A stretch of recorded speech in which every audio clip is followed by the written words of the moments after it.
యోహాను రాసిన ప్రకటన గ్రంథము 8వ అధ్యాయము 10వ వచనము నుండి 9వ అధ్యాయము 6వ వచనము వరకు. మూడవ దూత బోర ఊదినప్పుడు దివిటీ వలె మండుచున్న ఒక పెద్ద నక్షత్రము ఆకాశం నుండి రాలి నదుల 3వ భాగం మీదను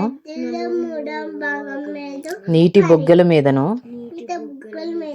పడెను. ఆ నక్షత్రమునకు మాచిపత్రి అని పేరు. అందువలన నేలల్లో 3వ భాగము మాచిపత్రి ఆయను.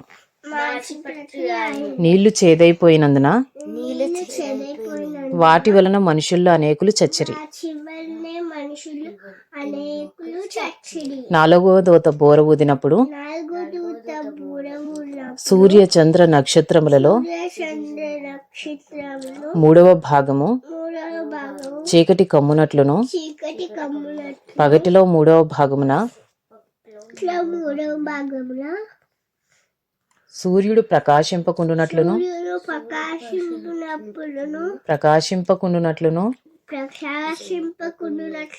రాత్రిలో 3వ భాగమున చంద్ర నక్షత్రములు ప్రకాశింపకుండునట్లును వాటిలో 3వ భాగము కొట్టబడెను. మరియు నేను చూడగా ఆకాశ మధ్యమున ఒక పక్షిరాజు ఎగురుచు బోరలు ఊదబోచున్న 3 దూతల బోరల శబ్దములను బట్టి భూనివాసులకు అయ్యో అయ్యో అయ్యో అని గొప్ప స్వరముతో చెప్పుట వింటిని. 9వ అధ్యాయము 5వ దూత బోర ఊదినప్పుడు ఆకాశము నుండి భూమి మీద రాలిన ఒక నక్షత్రమును చూచితిని. అగాధము యొక్క తాళపు చెవి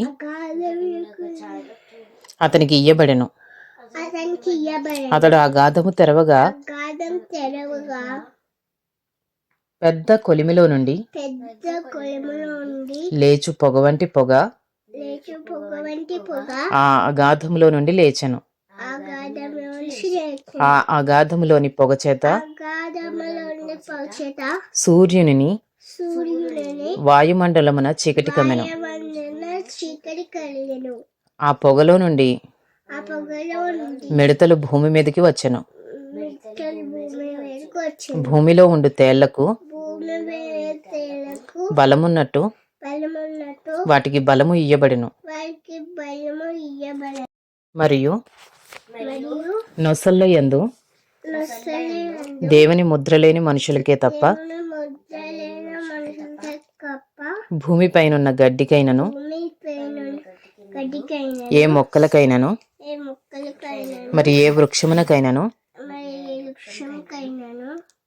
హాని కలుగజేయకూడదని వాటికి ఆజ్ఞ ఇయ్యబడెను. మరియు వారిని చంపుటకు అధికారం ఇయ్యబడలేదు గాని 5 నెలల వరకు బాధించుటకు వాటికి అధికారము ఇయ్యబడెను. వాటి వలన కలుగు బాధ తేలు మనుషుని కుట్టినట్లుండు బాధ వలె ఉండను.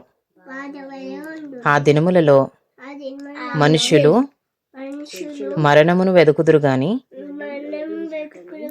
అది వారికి దొరకనే దొరకదు. చావవలెనని ఆశపడుదురు గాని మరణము వారి యొద్ద నుండి పారిపోవును.